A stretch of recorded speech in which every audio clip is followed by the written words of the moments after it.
सुंदरकांड 43वां सर्ग।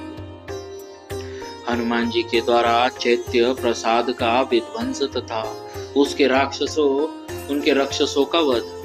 इधर किंकरों का वध करके हनुमान जी यह सोचने लगे कि मैंने वन को तो उजाड़ दिया, परंतु इस चैत्य प्रसाद को नष्ट नहीं किया। भक्तों, लंका में राक्षसों के कुल देवता का जो स्थान था उसी का नाम चैत्य प्रसाद रखा गया था। हनुमान जी सोचते हैं, परंतु इस चैत्य प्रसाद को नष्ट नहीं किया, अतः आज इस चैत्य प्रसाद का भी विध्वंस किए देता हूँ। मन ही मन ऐसा विचार कर पवन पुत्र वानर श्रेष्ठ हनुमान जी अपने बल का प्रदर्शन करते हुए मेरु पर्वत के शिखर की भांति ऊंचे उस चैत्य प्रसाद पर उछलकर चढ़ गए। उधर पर्वताकार प्रसाद पर चढ़कर महातेजस्वी वानर युद्धपति हनुमान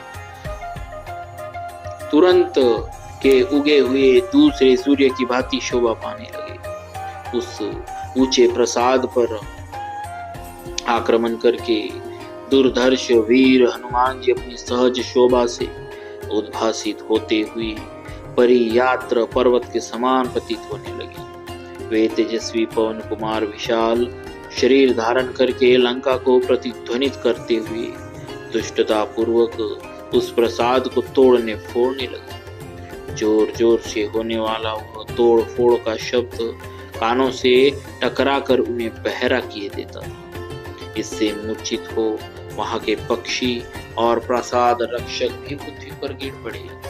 उस समय हनुमान जी ने पुनः यह घोषणा की, अस्त्रवेत्ता भगवान श्री राम तथा महाबली लक्ष्मण की जय हो। श्री रघुनाथ जी के द्वारा सुरक्षित राजा सुग्रीव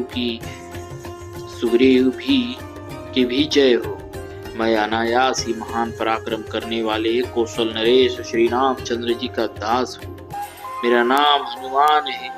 मैं वायु का पुत्र तथा शत्रु सेना का संहार करने वाला हूँ। जब मैं हजारों वृक्षों और पत्थरों से प्रहार करने लगूंगा, उस समय सहस्त्रों रावण मिलकर भी युद्ध में मेरे बल की समानता अथवा मेरा सामना नहीं कर सकते। मैं लंकापुरी को इस तरह तहस नहस कर डालूंगा और मिथिलेश कुमारी सीता को प्रणाम करने के अनंतर सब राक्षसों को देखते देखते अपना कार्य सिद्ध करके जाऊंगा। ऐसा कहकर चैत्य प्रसाद पर खड़े हुए विशालकाय वानर युद्धपति हनुमान राक्षसों के मन में भय उत्पन्न करते हुए भयानक आवाज में गर्जना करने लगे। उस भीषण गर्जना से प्रभावित हो सैकड़ों प्रसाद रक्षक नाना प्रकार के प्रास खड़ग और फरसे लिए वहां आए। उन विशालकाय राक्षसों ने उन सब अस्त्रों का प्रहार करते हुए वहां पवन कुमार हनुमान जी को घेर लिया।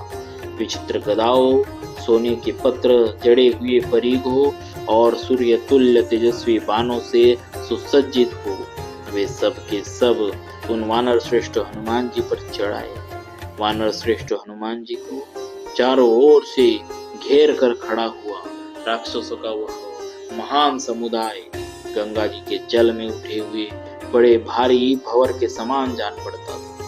तब राक्षसों के इस प्रकार आक्रमण करते देख पवन कुमार हनुमान ने कुपित हो बड़ा भयंकर रूप धारण किया। उन महावीर ने उस प्रसाद की एक सुवर्ण भूषित खंबे को, जिसमें 100 धारें थी, बड़े वेग से उखाड़ लिया। उखाड़कर उन महाबली वीर ने उसे घुमाना आरंभ किया। घुमाने पर उससे आग प्रकट हो गई, जिससे वह प्रासाद जलने लगा। प्रासाद को जलते देख वानर युद्धपति हनुमान ने वज्र से असुरों का संहार करने वाले इंद्र की भांति उन सैकड़ों राक्षसों को उस खंबे से ही मार डाला और आकाश में खड़े होकर उन तेजस्वी वीर ने इस प्रकार कहा, राक्षसों, सुग्रीव के वश में रहने वाले मेरे जैसे सहस्त्र विशालकाय बलवान वानर श्रेष्ठ सब और भेजे गए। हम तथा दूसरे सभी वानर समूची पृथ्वी पर घूम रहे हैं। किन्हीं में 10 हाथियों का बल है तो किन्हीं में 100 हाथियों। कितने ही वानर 1 सहस्त्र हाथियों के समान बल विक्रम से संपन्न है।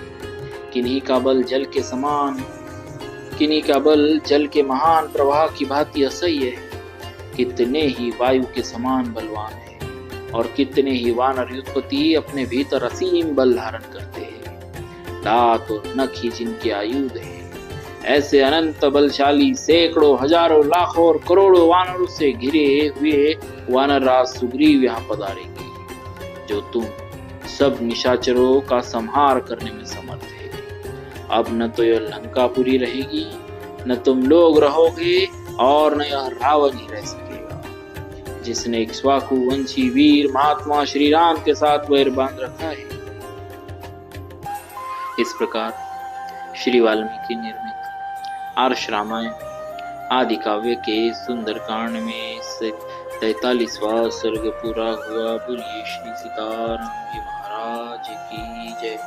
भक्तवत्सल भगवान की जय।